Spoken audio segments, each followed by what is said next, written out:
of online explanatory conversations with people who are domain experts on subjects that are in the news.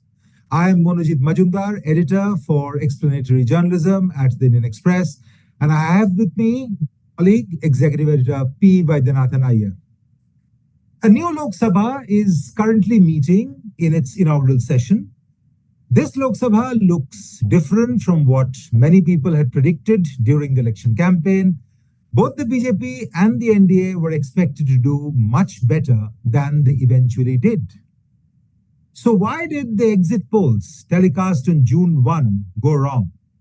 How do election surveys work, and what goes into carrying out an accurate survey? This is what we are going to talk about today. For this evening's discussion, we are honored to have with us here political scientist Sanjay Kumar, professor and co-director of the Lok Niti program at the Center for the Study of Developing Societies, CSDS.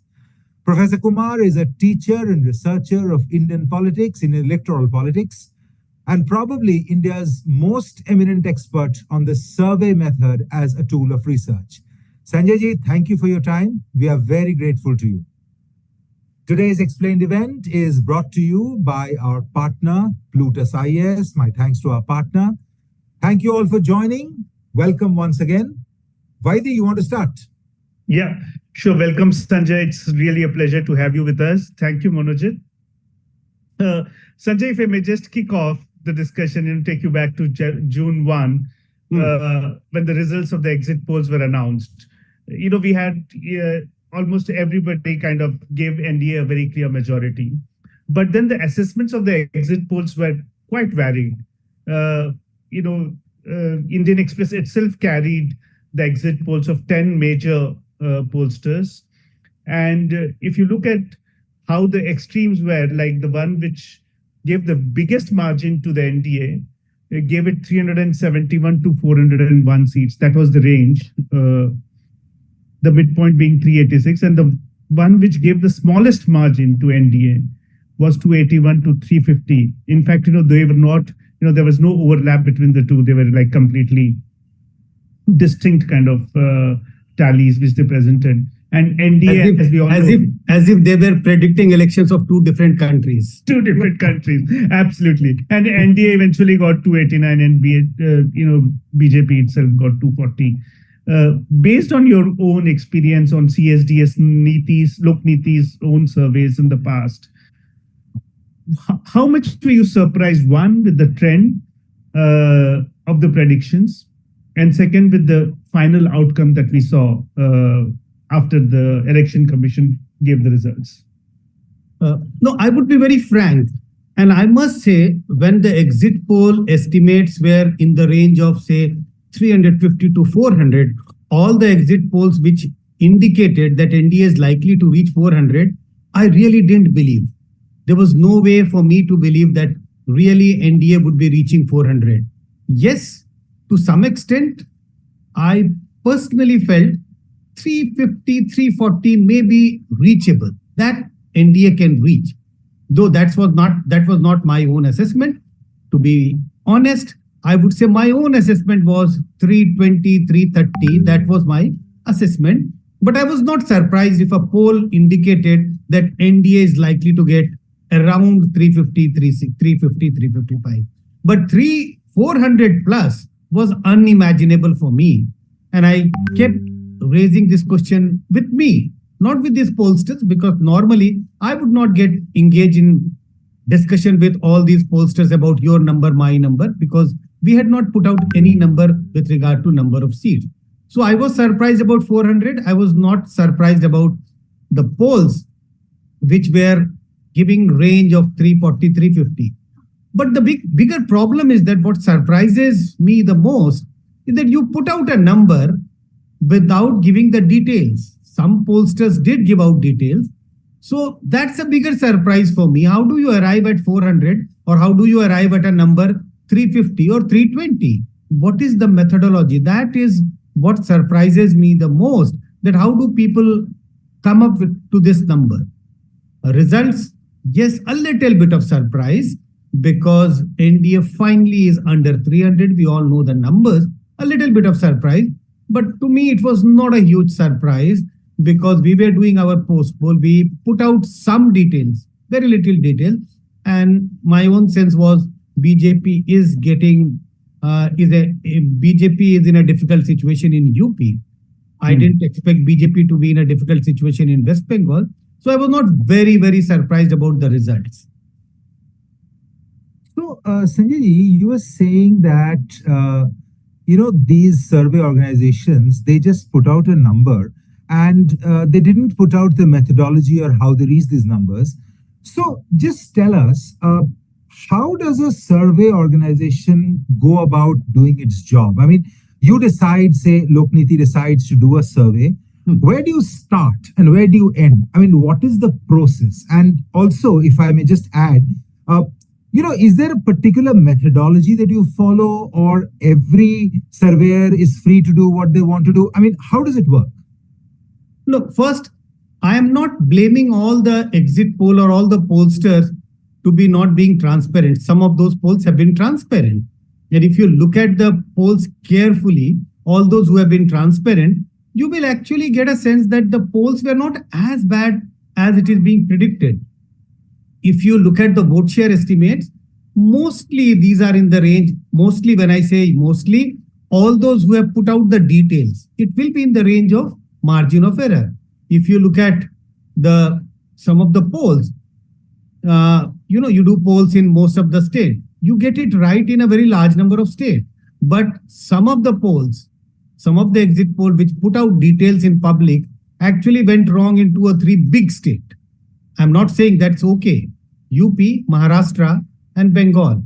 And if you get all your estimates wrong in one direction, in all the 3 states, if you have estimated BJP in a much bigger number, you are bound to, get into the situation as in which many of the exit polls have been. So that's about, if you look at carefully, go state by state, look at Rajasthan, look at Madhya Pradesh, look at Chhattisgarh, Bihar, etc. You read state by state, and then you will figure out that these polls were not as bad as it is being projected. Yes, the big picture, the big numbers have been very off the mark. It is like, to give you an example, look at the weather forecast by meteorological department. So they would keep predicting month by month, month by month, month by month. We don't, try.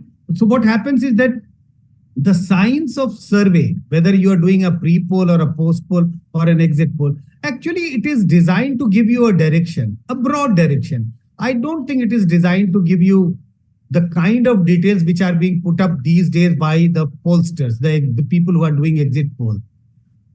So basically, in my opinion, most of the people who are doing exit polls are breaching the mandate of this method. The mandate is not to give you, like constituency wise details. And I was giving the example of weather forecast. If the meteorological department starts giving you details of hourly details at 9 o'clock, it is going to rain or not. What is going to be the temperature at 10 o'clock? What is going to be the temperature at 11 o'clock? You will come across that, the prediction has not been that good. But if they generally say, okay, tomorrow is Friday, tomorrow is going to be the 20th, it is likely to rain. So there are monthly forecasts, there are weekly forecasts, there are daily forecasts. As you go details into hourly forecast, then you will figure out that the forecasts are not good.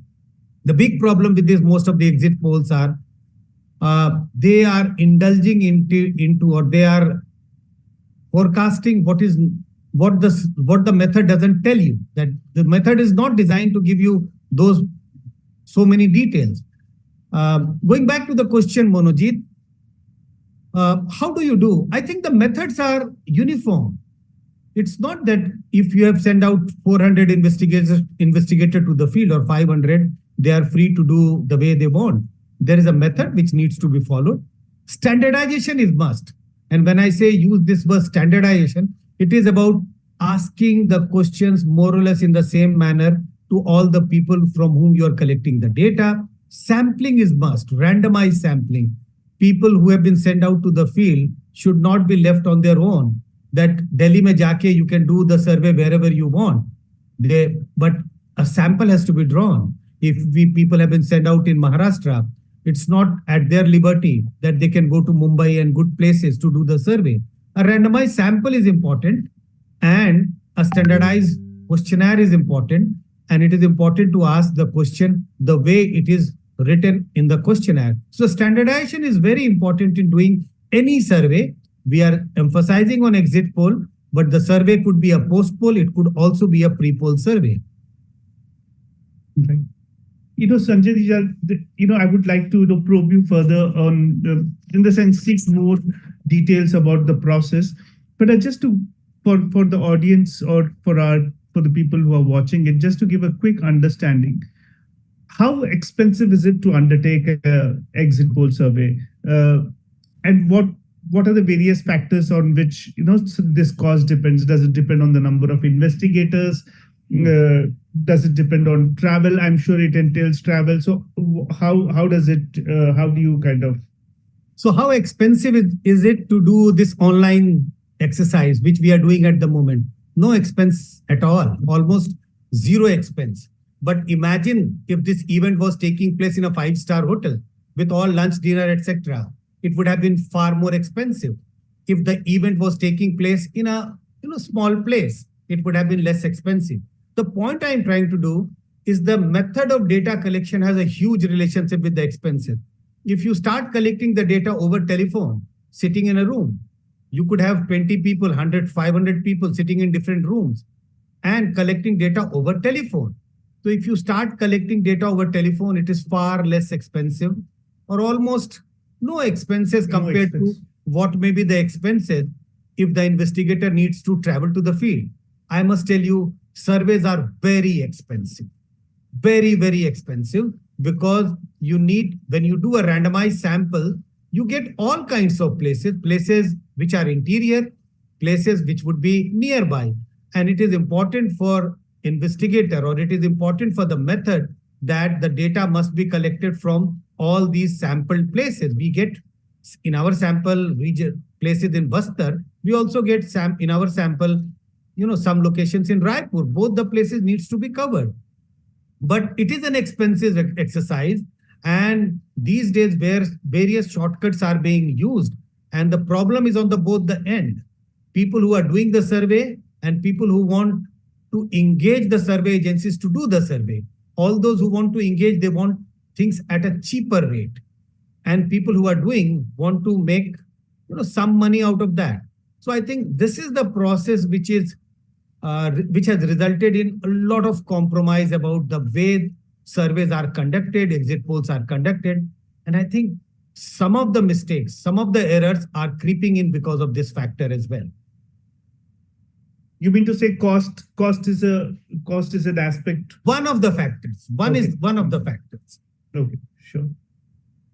So, I'll just press you a little bit, Sanjay ji, more. You are saying that the costs are very, very substantial. There's large costs, and I was about to ask you, which I will ask later, that people say that the survey is really big. Sabse bada, biggest survey, etc., badge of honor hai. So, I'm going to come back to you and ask whether the size of the survey really matters. But just here at this point, when you say that the cost is very substantial, how important is it for the consumers of the survey, say people like me or Vaidi, to know who is funding this? How important is the transparency of the process? I'm all in favor of transparency of the entire survey exercise, whether it is about cost. Yes, there may be some glitches about that.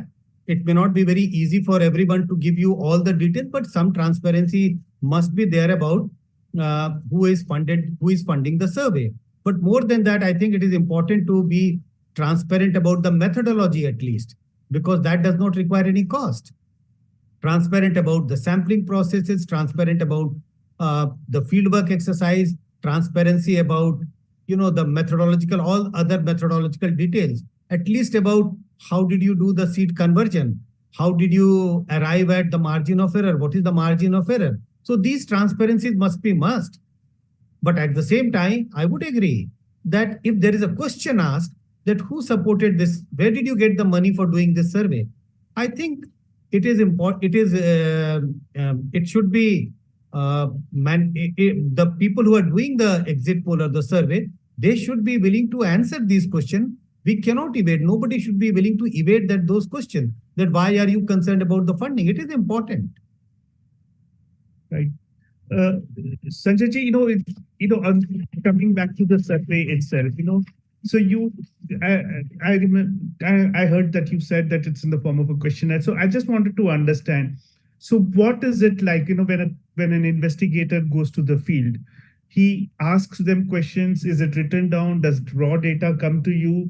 How is it processed? Is it in the form of a questionnaire which are answered by the respondents? So what exactly is it that you get? No, first, it is a standardized instrument. So standardized instrument means the questions are written down.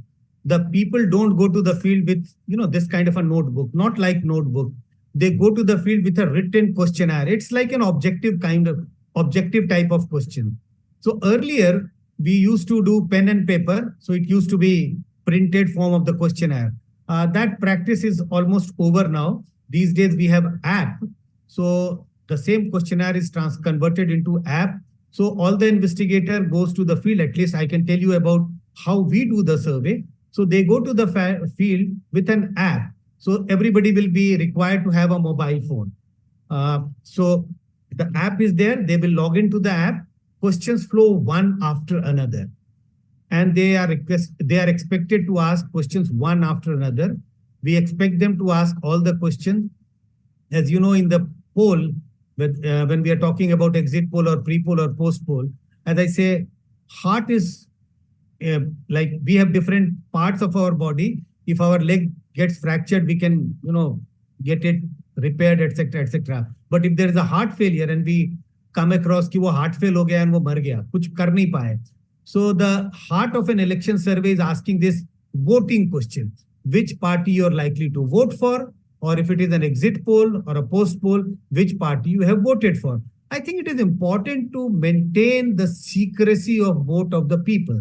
If we start asking this question in an open format, and we never do that, we don't ask this question that which party you have voted for or which party you are likely to vote for in a pre-poll setting. So what we do after asking 2 or 3 questions, and these questions are in the sequence, it will flow from one question to another. So when the voting question comes on the screen, you have symbols of all the political parties, names of political parties. Names are important, but not as important as the symbols, because a large number of voters only recognize the symbol. They would say, हाथी को vote दिया, हाथ को vote दिया, कमल को vote दिया, cycle को vote दिया. So all the symbols flash on the screen, and in order to ensure that there is a secrecy which is maintained with the people from whom we are collecting the data, we always tell our investigator to pass on the phone for that moment, 1 minute, to the respondent and ask him to click the symbol which he want to vote for, he had voted for. So going back to your question, yes, it is a written questionnaire and questions flow from one after another. We expect them to ask all the questions. And now all these apps are geo enabled. We can locate the movement of the investigator. We can actually get a sense of how much time was spent by the investigator in asking each and every question. That is how the data is collected from large number of people. Surveys are about large number of people, but large, how large? This question Monojit had asked earlier. I think, again, there is also a race about the big to bigger surveys. Some people saying we have a sample of 3 lakh, somebody claiming we have a sample of 5 lakh or 10 lakh or 6 lakh. I don't think it is important to have a sample which is very large. It is more important to have a sample which is representative, and we still stick to the principle of having a sample which is representative. And this is connected to what I said earlier.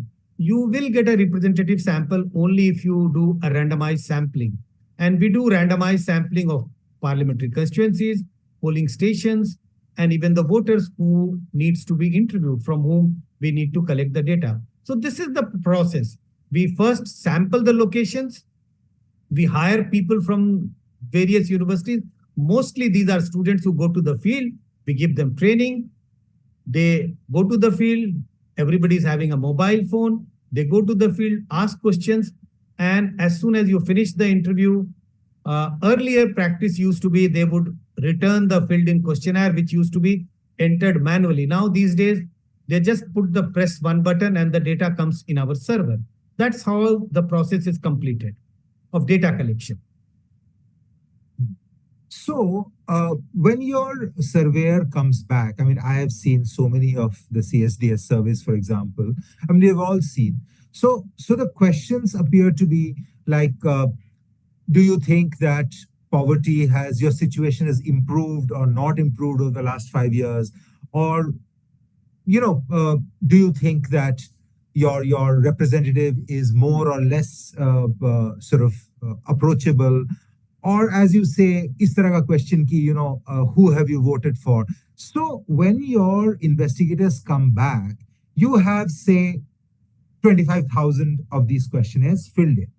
So what is the process by which you go on then to predict or estimate or project vote shares and also seat shares? I mean, number of seats. I mean, how does that happen? I will give you one example. First, I think for all the surveys, it is important. The classical style indicates that we would go to the field, people go to the field, ask the voting question, which party you have voted for or which party you are likely to vote for. So we get a vote estimate for 25,000 people from whom we have conducted the interviews. This time, Lokniti did the post-poll survey and we interviewed 19,662 people. So we get the data. So there is a question about which party you have voted for in the recently concluded election. So we get the vote estimates of various political parties. We don't ask which party is winning in this constituency and we don't try and extrapolate that into number of seats. So we get a vote estimate. And based on that vote estimate, these vote shares are converted into seats. How do we convert? It's not like just playing a game. There is a program of seat forecasting projection, which is based on what we call probability factor. The probability factor is like, it takes into account the vote share and seats of the last Lok Sabha elections. So last Lok Sabha election, a party got 20% vote and 20% votes gave the party 12 seats. So now from the survey, we have got the estimate of vote share. So on that program, it is put like party A had 20% votes in the last Lok Sabha elections. Now party A is likely to get 27% vote. So the program helps us, the program gives us a pop-up to say, now this 7% increase is likely to give 7 additional seats or 2 additional seats or 20 additional seats. This is how the seat projection is done in a classical style. I'm not sure how others are doing it. I'm sure when you look at these large scale surveys of a sample of 5 lakh, 6 lakh, and they go on to indicate seat by seat. This is not the method which they are using, because for this, you need to do sizable sample in every constituency and apply this model. I think there are various shortcuts which are being applied by people who are doing seat by seat projection. And that is what I mentioned earlier. That's not the mandate. It gives you the right direction. You would have noticed that we normally give the vote share estimate because we get a vote share estimate. It is like going to a doctor and the doctor will prescribe you medicine only if he knows what is your ailment. Normally he would, he will have a conversation with you, and this is the conversation which our investigators are having with the respondent. So this conversation, and the doctor is noting down on either these days they are typing it on their laptop, or they would just keep writing it on the sheet of paper. Bukhar kitna hai, blood pressure kitna hai, age kitni, etc., etc. And then finally he prescribes the medicine. He will not prescribe the medicine without knowing the ailment. So what we do in the survey, and this is the style, this is the method which suggests, you go to the field, note down various things from the people whom we are interviewing. We also ask that basic question about which party you have voted for. It is like measuring your thermometer, measuring your temperature. He will ask all kinds of question. आपका वजन घट रहा है या नहीं घट रहा है? The doctor, सर में बुखार दर्द तो नहीं है, पैर में अकड़न तो नहीं है. All, but if you have gone to a physician with for कि मेरा बुखार नहीं उतर रहा है, he should measure your temperature using a thermometer. If he doesn't do that, how he is going to prescribe the medicine? These days, my fear is that people are not actually doing this hard work, measuring the temperature, collecting all kinds of information. It is like सीधा medicine prescribe कर दिया, एक number throw कर दिया, which we all have been debating for the last many days after the election results. 300 आएगा, 350 आएगा, 350 से 400 आएगा. I think many people or many survey agencies, many people who are doing exit poll are indulging in shortcuts for various reasons. One obvious reason is cost cutting. Sanjay ji, very interesting. Then I would imagine that, say, converting a vote share into seats probably is some mathematical formula. I would imagine that. So a more correct picture from a survey which is done well, where the sample is representative with random sampling exercise, would be vote share is more likely to give the correct picture than the seat itself. Because the vote share becomes the primary what shall I say, derivative from the questionnaire that you get. No, absolutely. There are different ways of judging the reliability of any survey, whether it is an exit poll, pre-poll, post-poll, or any other survey. We should try and look at the vote share estimate. If you get your vote share estimate horribly wrong, then we have every reason to say, survey mein koi dam nahi hai. There could be various problems with this survey. But if you get your vote share estimates right, there are chances of you, even with getting a vote share estimates right, getting seats here horribly wrong.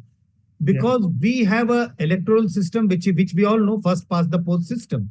And I can give you several examples of that kind. Look at 2009 Lok Sabha elections. 2009 Lok Sabha elections, BJP's vote share was 18.6%, and BJP had won 116 Lok Sabha seats in 2009. 2014 Lok Sabha elections, Congress vote share was 19.5%.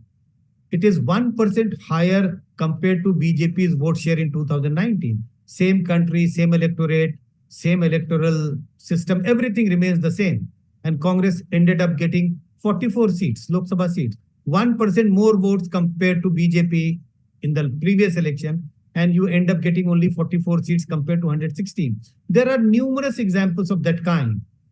If you look at Karnataka Assembly election over a period of time, last 3-4 elections, every time BJP gets less votes, and they end up getting more seats, except the latest one. If you just leave this election aside, if you look at the last 3 Lok Sabha Assembly elections in Karnataka, Congress vote share is higher, Congress seats are less than BJP's seats. BJP's vote is less than the Congress vote.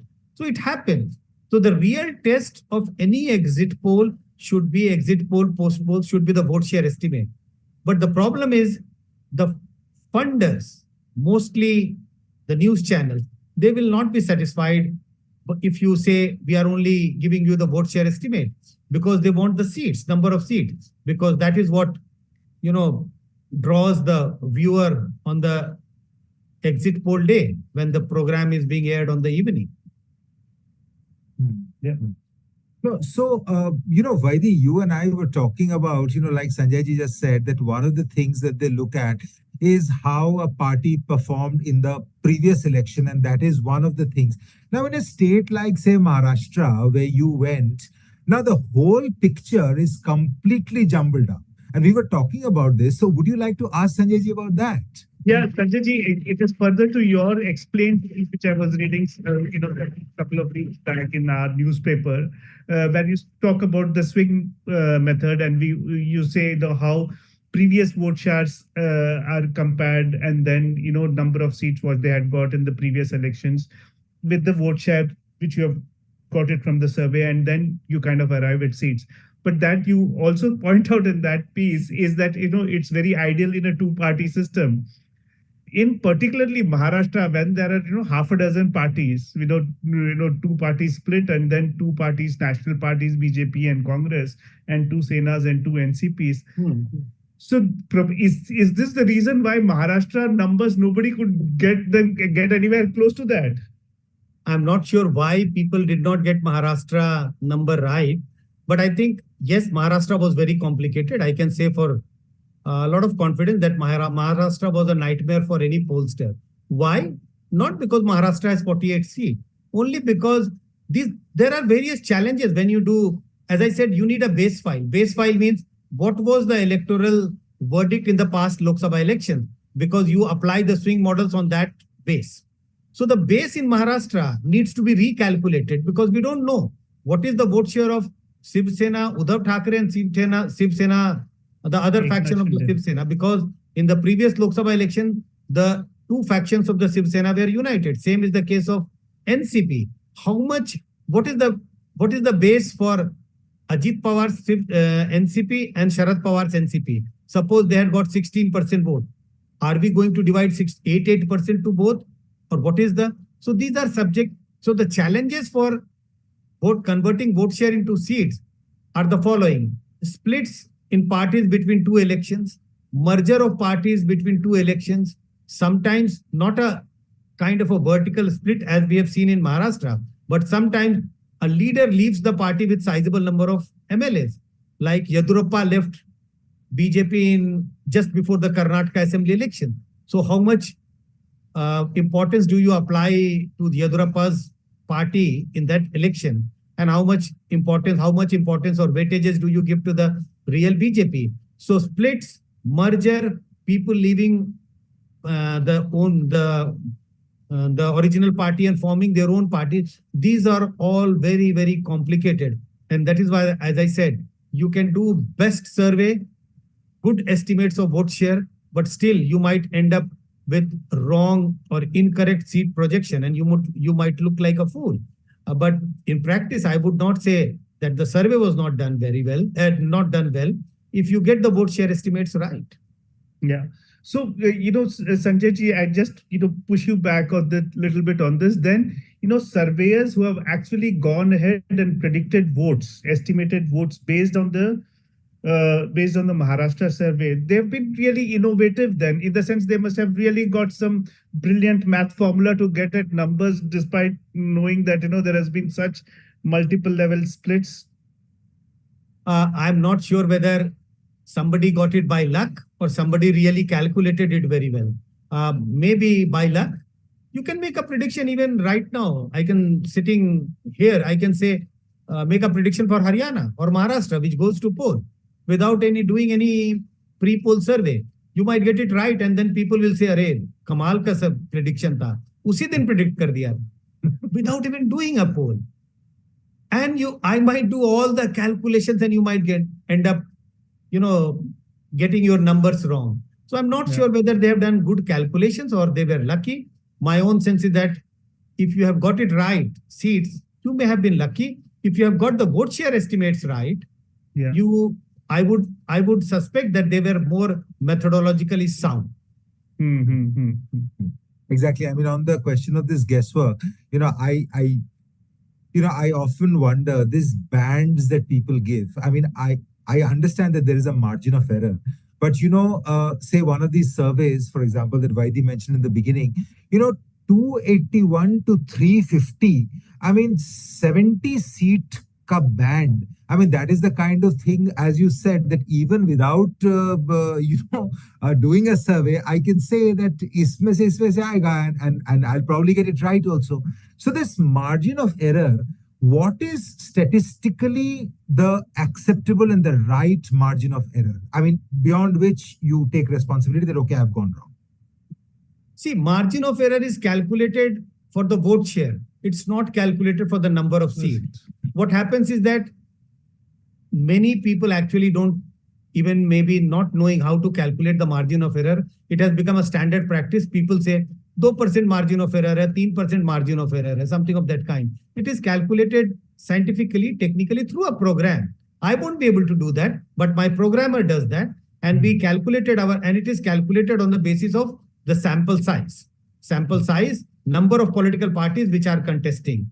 So there are few elements, and we calculated our margin of error with a sample size of 19,662, which is 3.08% for the vote share. And it applies to all the, so margin of error must, you're right, it looks very funny. You give a range of 50 seats, 60 seats, and then you would say, अगर नीचे के range से मिलके आप कहेंगे हमने तो कहा था 281 and they have got 293, and if वो ऊपर वाले में चला गया 360, कहेंगे हमारा तो बहुत ही क्लोज था क्योंकि उनको 380 आ गया. नहीं, to be honest, if you have given a big range, the real test is the midpoint. What is the deviation from the midpoint? If the margin is 280 to 360, so we must look at the middle point and say, now from the middle point, what is the deviation? How much close you came, the results came close to your prediction. That's the standard method. But I know we'll try and look at it with convenience. नीचे वाले से match कर गया, अभी से हमारा survey अच्छा था. Yeah. Sanjay ji, I often wondered this, since we are on statistics and, how you look at numbers.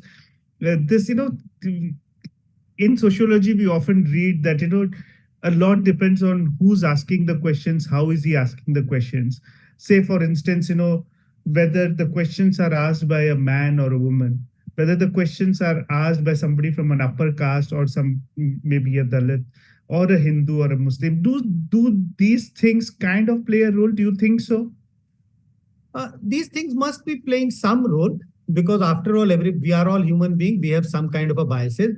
But what we try to do, I'm not sure about what others do, but I think what we try to do is, normally we would engage mostly 95% are students from different universities, college in a decentralized model.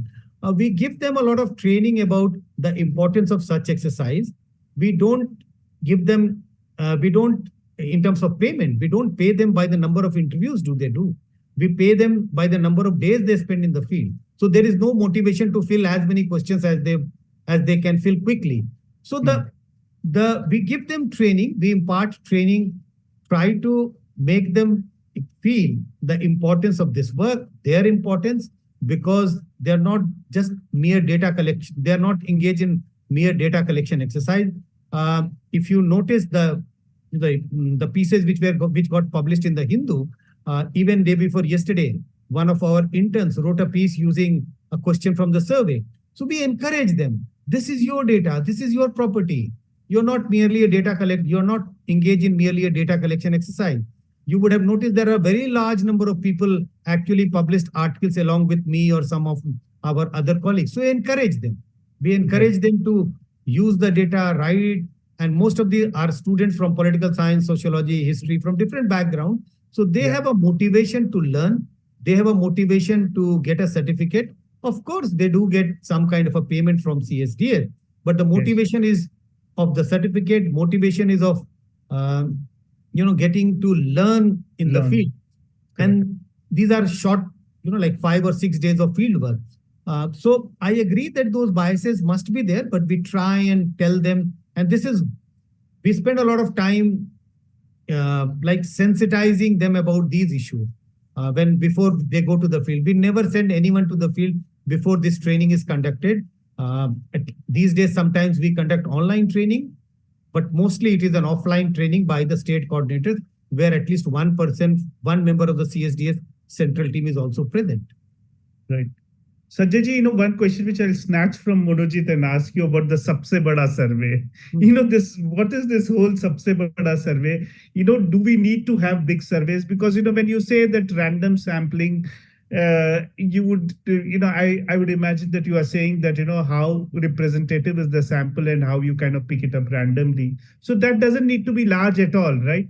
If it is a representative enough and random enough, then I think it is a great sample size. It is the same competition as you have in the television channel, Sabse Tej. So television channel का competition है सबसे तेज कौन है, अब क्या है वो नहीं पता, तो सर्वे का competition है सबसे बड़ा sample कौन सा है.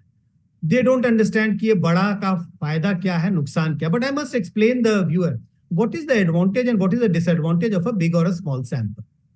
Why you need a bigger sample and why you could do with a small sample. it is more important to have a sample which is representative. So to just give an example, if you are celebrating your birthday and you are expecting only 5 of your friends to come for your birthday, you can order a cake of 1 kg and you can have 5 good slices, meaningful slices for everyone to have a good taste and to have the cake. But if you are expecting 100 people, your 100 friends to come, this is your 50th birthday, 25th birthday, and you are expecting 100 people, you will not be able to serve everyone with a 1 kg cake. Then you need to order for a 10 kg cake to have 100 meaningful slices from that cake. So the idea is, how many slices do you want to do with the survey which you have conducted? If you want to make too many slices, then you need a bigger sample. And just going back to that example, if you have ordered the cake from the same shop, same Black Forest, and if the person who has prepared the cake has used the same methodology, the taste of a 1 kg cake and a 10 kg cake will not be very different. थोड़ा बहुत different हो जाएगा, proportion थोड़ा बहुत अलग बदल गया तो. But if the methodology of preparing the cake and of the same kind remains the same, there won't be any difference in the taste. But the difference between a 10 kg and a 1 kg cake is only about number of slices you can make, meaningful slices. So bigger sample, if you select the sample randomly, even if you take a small sample, and that is the advantage and disadvantage. We had taken a sample of 20,000, we ended up getting 19,663. We will not be able to make too many slices. We will not be able to say projections about Haryana, projection about Punjab, projection about Goa, etc., etc. We went to all these states, but in these states, the sample is too small for us to make meaningful slices. So we are in a position to say, this is what is likely to happen at the national level, maybe disaggregate it for regions, etc., etc. No more disaggregate would be possible with a smaller sample. Leave aside कि अमेठी में कौन जीतेगा और अयोध्या में क्या होगा, हम तो कर भी नहीं सकते. The bigger sample, if you have a much bigger sample, we had done surveys of much bigger samples earlier. We had our biggest sample has been 36,000 in 2009 Lok Sabha election, I believe. And with that sample, we were able to disaggregate. We were in a position to do meaningful analysis for, say, Mizoram, Manipur, Meghalaya, etc. That is the advantage and disadvantage of a big sample and a small sample. But also, going back to the example of cake, वो 10 kg का cake बनाने में उसने, if he didn't follow the methodology, अब उसको लग रहा order तो आ ही गया है, ऑर्डर है, we have got the money for 5 lakh sample, तो अब पैसा तो आ ही गया है, अब कुछ भी कर लो, क्या फर्क पड़ता है. तो 10 kg का केक का ऑर्डर आ ही गया, क्या फर्क पड़ रहा है, इसमें ज्यादा मैदा मिला दो and don't put enough substance. Then you are spoiling the cake. You're not making the cake good. That is the difference between a small sample and a big sample. Wonderful. Yeah. No, so Sanjay ji, there's one more thing related here. So there's someone in the chat box. There are lots and lots of questions, and most of the questions actually are about your views on various political events that have happened. 400 par, aapko kya lagta hai? So we'll keep that aside. Yeah. But somebody is asking that in social science research, ethical clearance is something which is very important. And when these election surveys are done, say exit polls, which are done in a very short window, etc., what kind of protections for the respondent are surveyors actually taking? Because this person is asking, unfortunately, I don't have the name. It says anonymous attendee. So this person is saying is, how safe can the respondent feel in revealing the voting pattern to these agencies? What if they share it with the political party and they have not voted for it? Two things. Yes, there is a issue of ethical question. If the person who has asked the question, he goes to our website, he will figure out that we don't start first we have an introduction about the survey, about being transparent, who has funded, etc., etc., what is going to be the use of this survey. And we first ask, the very first question is, are you ready to be interviewed? Are you willing to give your opinion? And that's the standard question. Very few people say, no, we are not willing to be interviewed. It is just normally 0.5%. And if someone says, no, we are not willing to be interviewed, we don't interview that person. We ask the investigator to move to the other respondent. But normally, as you know, हिंदुस्तानी बात करने में बहुत मशगूल होते हैं और चुनाव के समय तो everybody want to express his opinion. It's the other way around. ऐसा नहीं होता है कि people are not willing to speak. But yes, the voting question, I did mention that we always try to preserve the secrecy of the voting question. When we were doing pen and paper survey, we used to have a ballot paper, dummy ballot paper, which used to be attached with the questionnaire, and the paper used to have symbols and the names of all the political parties. And in the pre-post poll survey, we used to keep that in the same sequence also, as it is there on the electoral roll, on the voter list. And investigator used to move around with a box in their hand, sealed box. So they used to mark and put it inside the box. It is important. And I think it would be unethical for someone. And I don't deny that some people must be sharing these data. And that is why it is important, which you said earlier. It is important to tell the viewer, reader, that from where did you get the support for doing this survey? Because some of these surveys may be being used for political purposes, serving it for the purpose of the political parties. I think there's no harm in that, but it should be told to the viewer. It should be told to the reader that I have done this survey for party A, B, or C, and this is the results.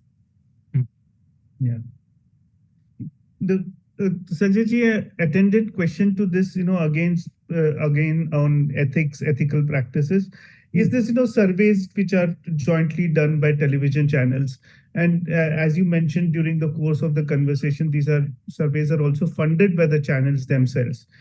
So when there are channels which are perceived to be favoring a particular political party, what I'm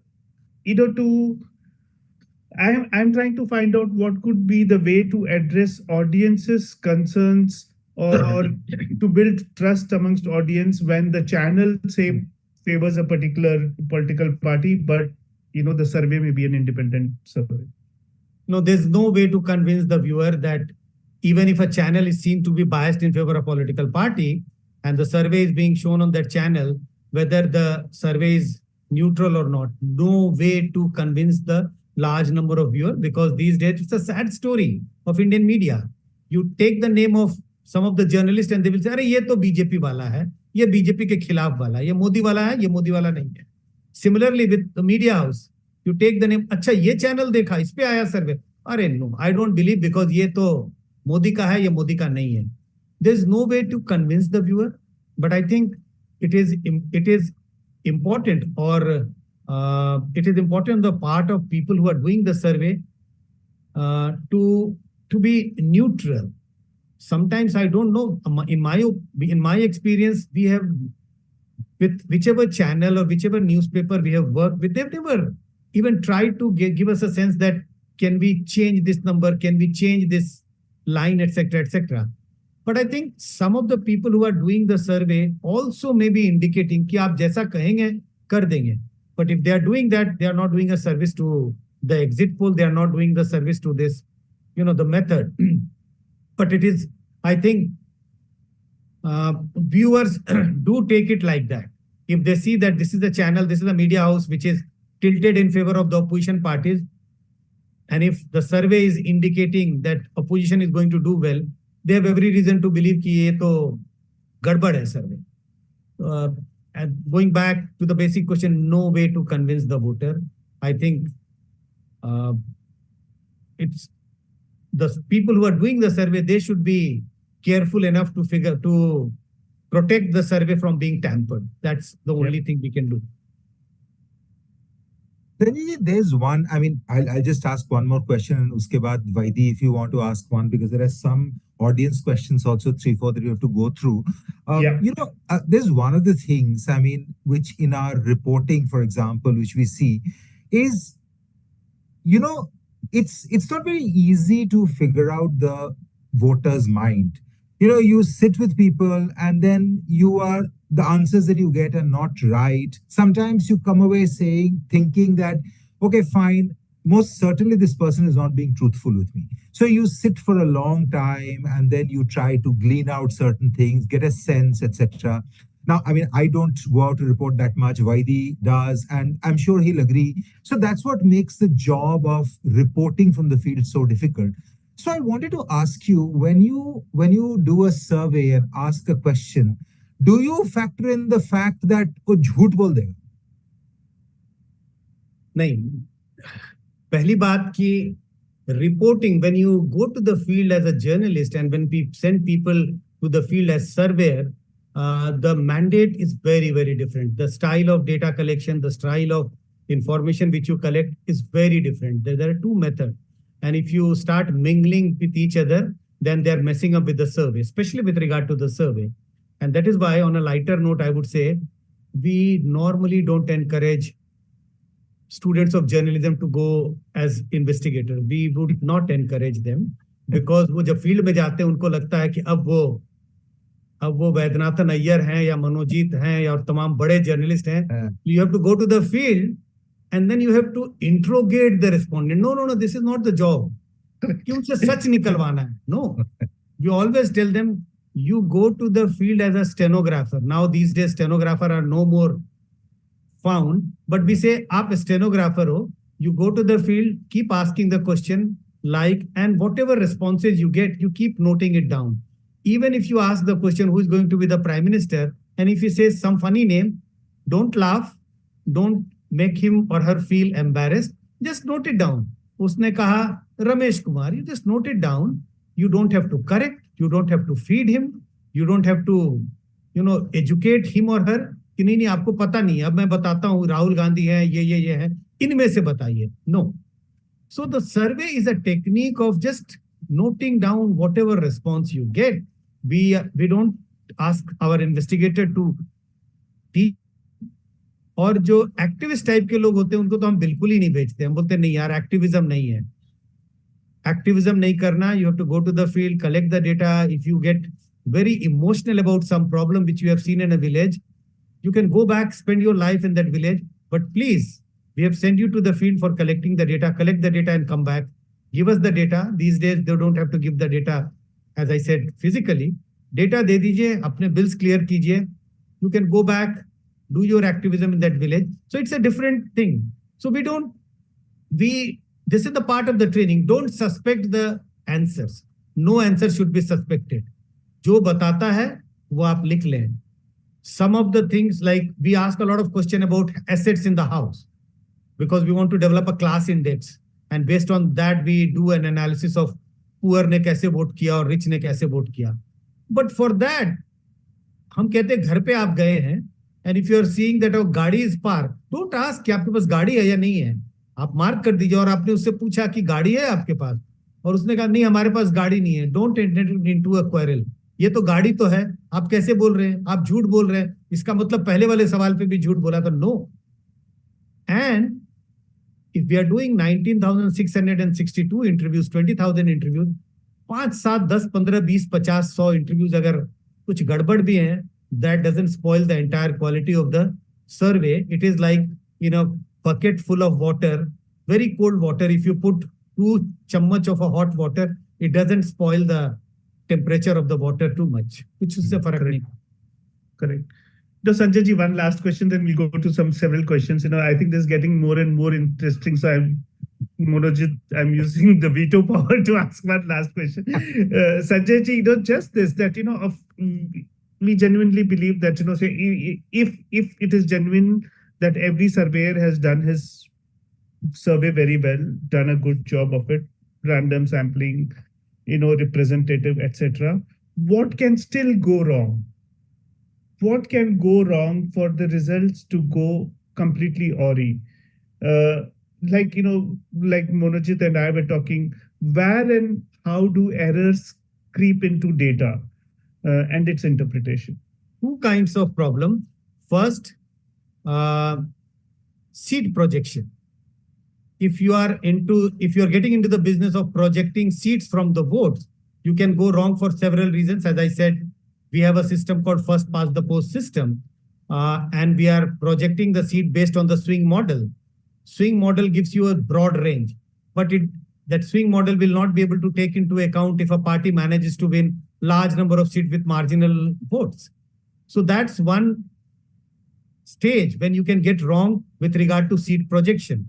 But more than that, how can you get into an error even with regard to estimating vote share? I think uh, when we do the vote share estimate, not all these 19,662 people, everybody did not give us a response on the voting question. In some state, 12% people did not give any response. In some state, it is 3%, 4%, 5%. But we have to account for that. And that has to be done based on his or her opinion on other question. So that becomes very important. What proportion of people are not giving you a response? And how do you take that into account? That's another challenge. Second, even if we have done a randomized sample and we get, voters of different caste, community, class, etc., in our sample in equal proportion, but we are not, nobody can be sure whether we are getting in our sample in proportion to the share in the voter list, but are they turning out in the similar proportion or not? Suppose the poor doesn't turn out in such larger number. Their proportion in the voter, in the total sample is 20%. But when it comes to voting, the voting of the poor may be 20% less compared to the average vote. It could be higher compared to the average vote. So the turnout could be another factor. That one community or two community did not turn out to vote in such numbers as they should have had in proportion to the average turnout.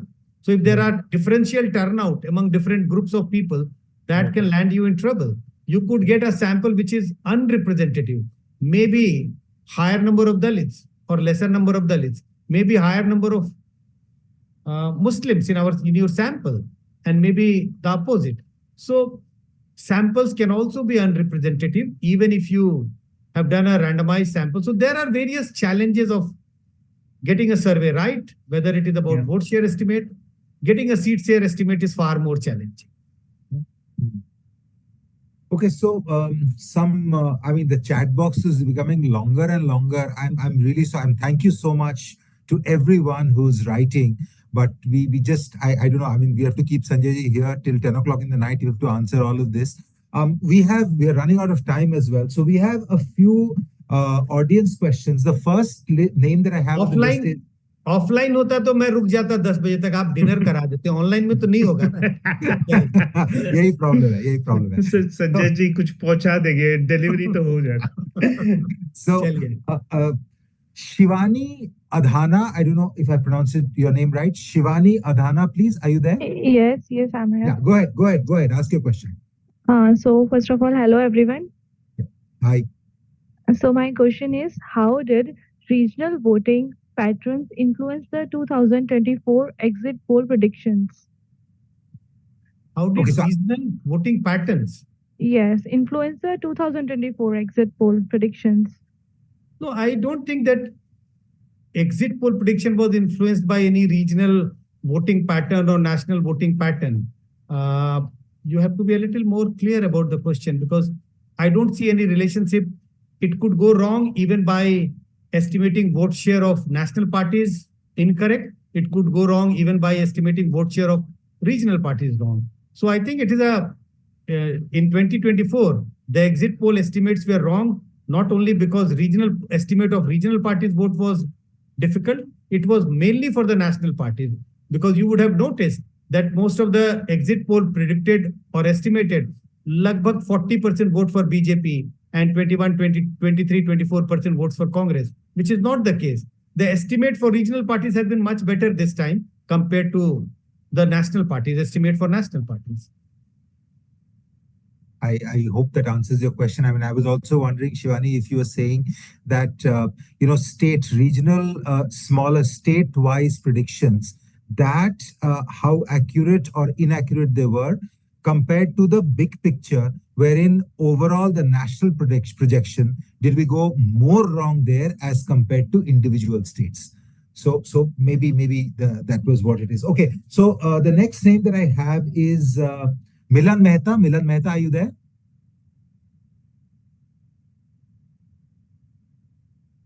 Yes. Milan Mehta? No? He's there. I can see. Can you hear me, sir? Yes, please go ahead. Yeah, go ahead. Yeah. First of all, thank you very much to know, it is a pleasure to know that, how you carry out the survey. At the same time, I am shocked that, there is no standard operating procedure between all the exit poll companies.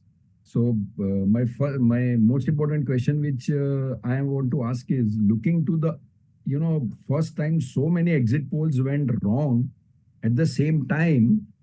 What is the possibility of a lobby which is active in stock market to strategize in getting this exit poll wrong? We don't know how they might have done if it is done. No, first, I don't work with an investigative agencies to figure out whether there was a lobby from the share market brokers along with the exit polls.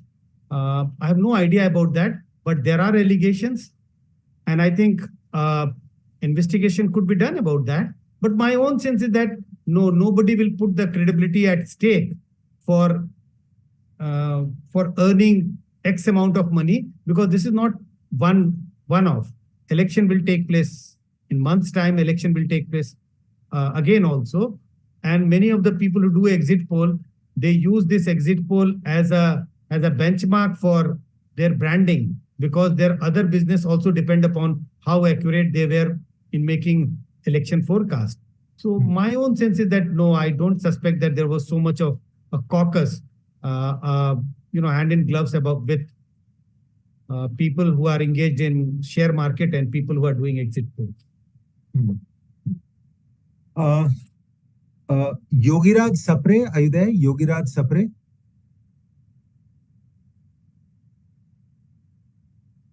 Hello. Yeah.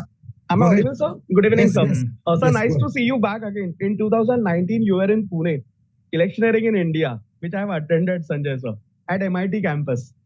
So after 5 years back again, it's great to ask you a question. How has had advertisement and media played a role in making people's mindset while answering questions which were conducted by polls?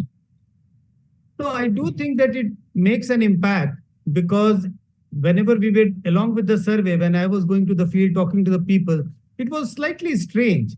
And if you had noticed that we did a pre-poll survey also, and I used one word, reluctant BJP voter, because we used to ask one question: do you think that this government should be re-elected? And the proportion of people who wanted this government to be re-elected was much less compared to the question on vote share. When we used to ask this question on the vote share, a larger number of people said they will end up voting for BJP, but they didn't like, sizable number of them didn't want this government to be re-elected.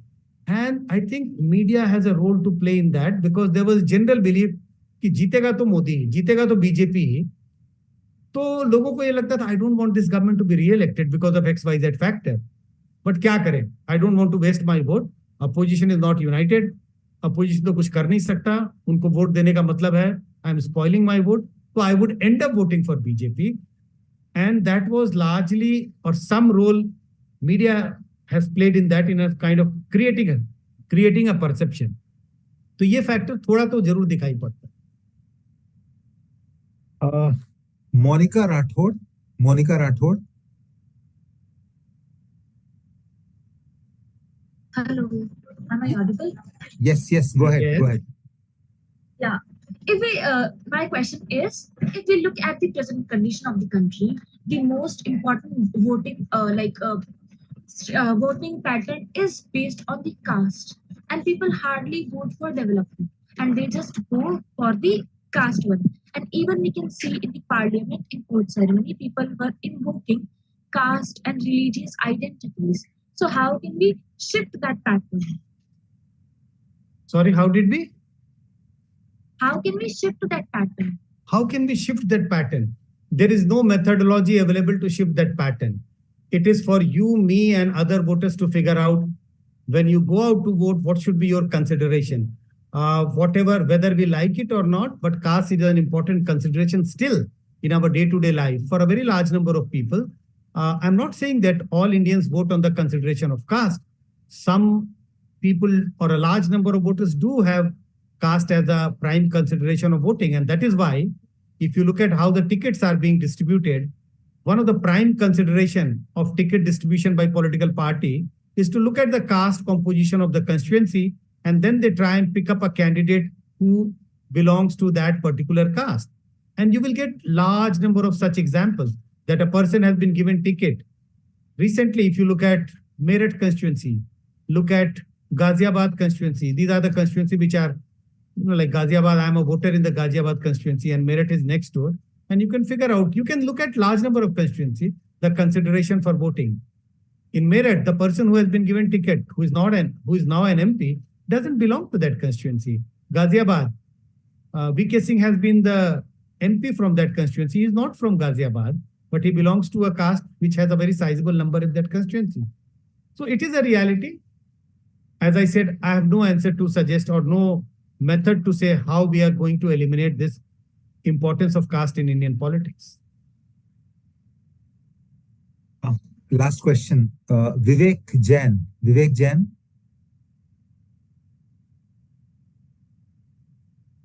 Hi, sir. Let's move to the another question, please. That's it. That's it. I think Vivek Jain is not there. Okay. So I have run through the list of questions that I have. Vaidi, anything else you want to ask Sanjay ji? Sanjay ji, if I may, one last question. Yeah. Sanjay ji, about this, surveys happen, whenever there are elections, exit polls, and then, we move on from one election to another and then from one survey to another. What about accountability of surveyors? Is it just the reputation of the surveyor in the market that is eventually kind of marred or protected or or enhanced because of the survey output, or Sadly, is there any? Sadly, I think it's business as usual. You get it wrong, horribly wrong in election, and next election you are again in that business. I'm not saying that they should not be in a business, but at least transparency must be there. You might get it wrong. That's okay. But be transparent. Tell the viewer, tell the reader about the methodology.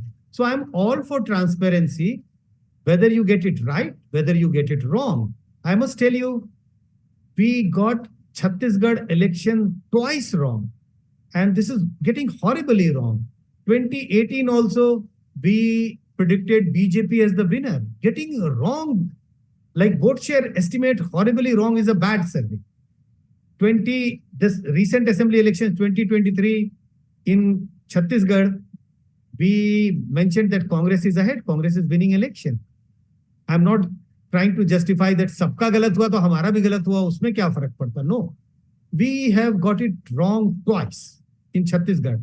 But if you go to the website, we have put up the report of both the wrong surveys, incorrect surveys, faulty surveys, you may say, on our website. This is what we had got.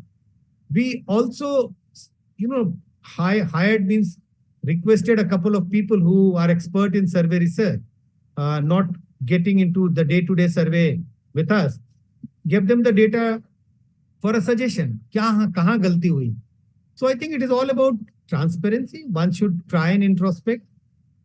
Business to milta rehta hai, and I won't say that they should pull out from the business. That because in every field, whether we are talking about survey, we can talk about other fields as well. You can make mistake, but it is important to accept the mistake. It is important to introspect.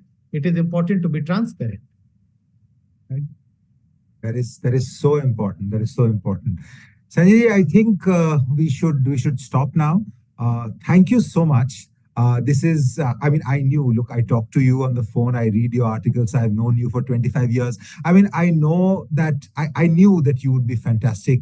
I hope that our all the people who tuned in also found this discussion fruitful. This discussion will be available on our website, our YouTube channel, and you can just search by Sanjay ji's name or by whatever other keywords that you want to give. It's going to be available. Please share it, and I hope that it's going to be helpful to all of you. Thank you so much, Vaidi. Great fun. I don't really do this very often. I usually I come, I introduce, and then I just leave the floor because you are you're just so good all the time. So, but yes, Sanjay ji the, so I couldn't restrain myself. I could be bad. Yeah. It was. Thank you to all our. Completely more learning for me. Absolutely. Absolutely, absolutely. Thank you to our partner Plutus IAS, and thank you everybody once again. Sanjay ji, thank you so much. Good night. Thank you. Thank you. Thank you so much.